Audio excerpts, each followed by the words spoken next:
ॐ भूर्भुवः स्वः तत्सवितुर्वरेण्यं भर्गो देवस्य धीमहि धियो यो नः प्रचोदयात्।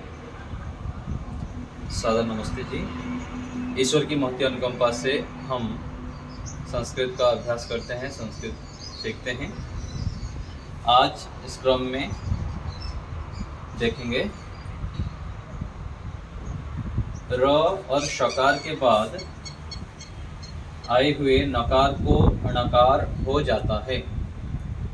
रेप रो को रेप कहते हैं। रेप और मूर्धन्य श के बाद आए हुए नकार को नकार हो जाता है। कब होता है?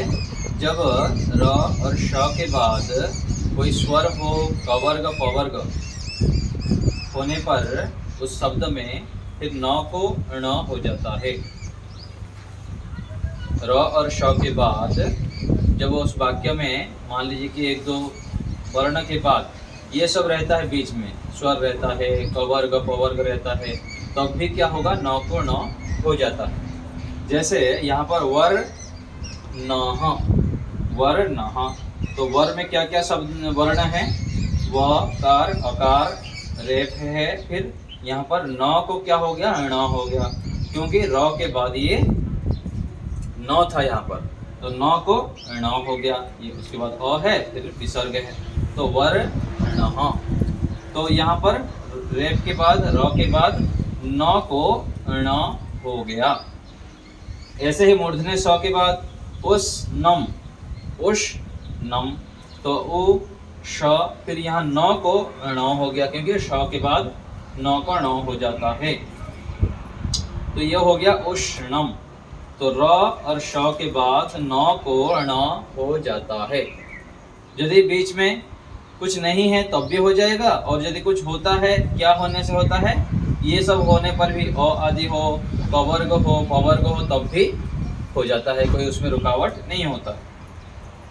जैसे राम शब्द है, रामः, और ये नियम कहाँ पर लागू होता है? तृतीय विभक्ति एक वचन में और षष्ठी विभक्ति के बहुवचन में। जैसे राम शब्द के तृतीय विभक्ति एक वचन में क्या है? रामेण, रामेण। तो यहाँ पर नौ के स्थान पर ण कैसे हो गया? र के बाद आ है, फिर म है, म मतलब म यहाँ आ रहा है पवर के अंदर, प फ ब भ म, तो इसके अंदर म है और स्वर है, ए है, इसलिए न को ण हो गया। ऐसे ही यहाँ पर रामाणाम में भी न को ण हुआ। ऐसे कृषकः, कृषकः में कृषकेण, यहाँ पर र भी है, री भी है और मूर्धन्य स भी है, इसलिए कृषकेण, न नहीं हुआ, ण हुआ। वृक्षः में वृक्षेण, वृक्षाणाम। नृपः, यहाँ भी री के बाद प है, पवर के अंदर ये प आ रहा है, इसलिए नृपेण, नृपाणाम। नरः, नर अर्थात मनुष्य, आदमी को बोलते हैं, नरेण, नराणाम। आचार्य, तो यहाँ पर रेप है, र है, उसके बाद य है, यहाँ पर है ना, ह य व भी हो, तब भी न को ण हो जाता है। तो आचार्येण, आचार्याणाम। शिष्यः, यहाँ स के बाद न को ण हो गया, शिष्येण, शिष्याणाम। कुक्कुरः, कुक्कुरेण, कुक्कुराणाम। तो ये र और श के बाद न को ण हो जाता है, ये ध्यान देंगे। कब होता है? सभी जगह नहीं होगा, कुछ कुछ जगह पर नहीं भी होता है। होगा कब? जब बीच में स्वर हो और कवर्ग और पवर्ग। कवर्ग अर्थात क, ख, ग, घ, ग। पवर्ग अर्थात प, ह, ब, भ, म और ह, य, व। ये सब यदि बीच में है तब न को ण हो जाता है। र और श के बाद ये ध्यान देंगे, जहाँ पर र रहेगा और मूर्धन्य स रहता है, उसके बाद ये नियम होता है। और ये फिर तृतीय विभक्ति एक वचन और षष्ठी विभक्ति बहुवचन के लिए है ये नियम। तो ये हमको ध्यान देना है कि तृतीय विभक्ति एक वचन में कहाँ पर न करना है और कहाँ पर ण करना है। तो प्रयोग हम करते रहेंगे तो फिर समझ में आ जाएगा। तो इसको ध्यान देंगे, फिर से देख लीजिए।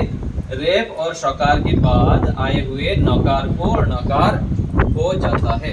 रेप और शकार के बाद यदि न आता है तो उसको अणकार हो जाता है। जब बीच में कोई ये हो तब भी हो जाएगा, और तुरंत कोई आता है न तब भी हो जाएगा। जैसे यहाँ पर उस नाम में स के बाद तुरंत न आ रहा है, यहाँ वर्ण में भी र के बाद न को न हो गया।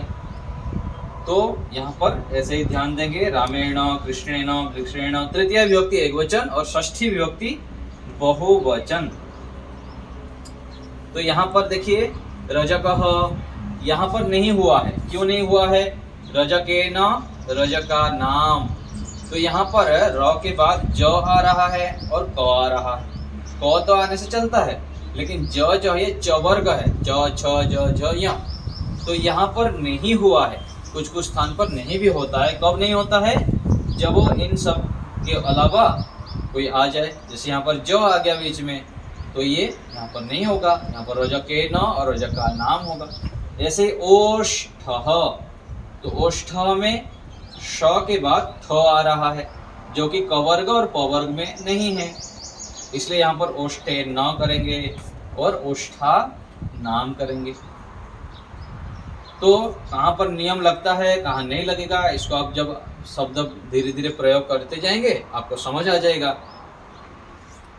और थोड़ा सा बुद्धि लगा देंगे कि किस जगह पर हो रहा है, कहाँ नहीं हो रहा है। तो ऐसे इसको अच्छे से समझ लेंगे, ध्यान से लिखते हुए थोड़ा सा बैठ के, तो आपको फिर समझ में आ जाएगा। आगे बढ़ते हैं। नियम 16, तृतीय विभक्ति का प्रयोग के लिए नियम है किम कार्यम कोर्थः किम प्रयोजनम के साथ तृतीया होती है। किम कार्यम कोर्थः किम प्रयोजनम के साथ तृतीय विभक्ति होती है। जैसे मूर्ख पुत्र से क्या लाभ, क्या लाभ के लिए क्या होता है? किम को किम कार्यम भी प्रयोग कर सकते हैं, कोर्थः भी और किम प्रयोजनम, तीनों का एक ही अर्थ है। क्या अर्थ है? क्या लाभ। तो मूर्ख पुत्र से क्या लाभ है, मूर्ख शिष्य से क्या लाभ है, अर्थात कोई लाभ ही नहीं, होना ना होना।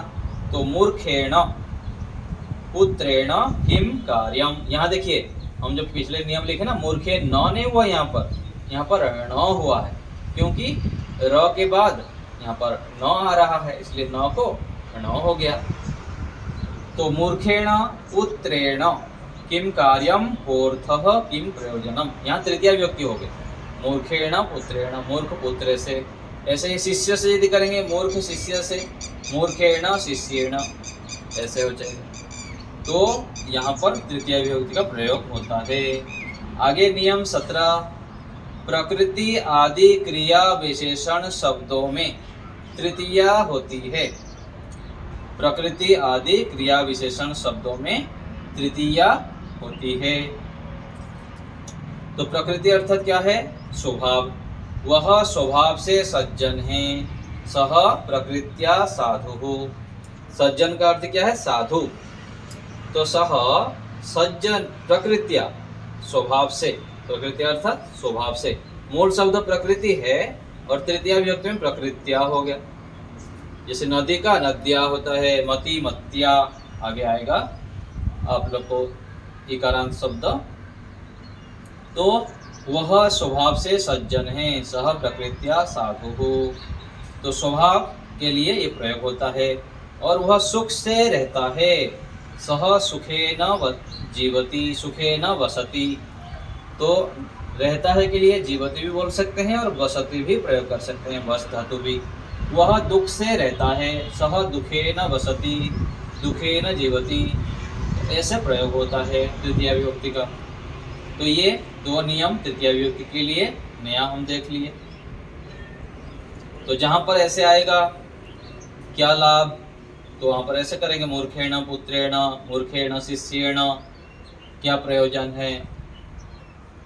और यहाँ पर प्रकृति आदि क्रिया विशेषण शब्द में भी तृतीय विभक्ति का प्रयोग करेंगे। वह स्वभाव से सज्जन है, तो यहाँ पर प्रकृत्या तृतीय विभक्ति है। तो तृतीय विभक्ति का प्रयोग इसमें ये नियम लगता है। तो यहाँ पर लिख दिए क्या लाभ, अर्थात किम कार्यम भी बोल सकते हैं, कोर्थः भी, किम प्रयोग, कोई भी एक लगाएंगे तो चल जाएगा, वही सही होगा क्या लाभ के लिए। तो आगे है अकारांत पुल्लिंग के कुछ नया शब्द है। विप्रह ब्राह्मण को कहते हैं, ग्राहकः ग्राहक को कहते हैं, नरः आदमी को कहते हैं, और बिष्टरः बिस्तर को कहते हैं, और कर्मकारः नौकर को कहते हैं। तो इनको आप लोग अच्छे से लिख लीजिए और समझ लेंगे। जहाँ समझ में नहीं आएगा फिर पूछ लेंगे। सभी कक्षाओं को क्रम से लिखते जाइए, और एक बार देखने से समझ में नहीं आता है तो बार बार पुनः पुनः उसको देखते हुए आवृत्ति कीजिए और फिर समझ में आ जाएगा। तो आज कक्षा को यहीं विराम देते हैं। ओम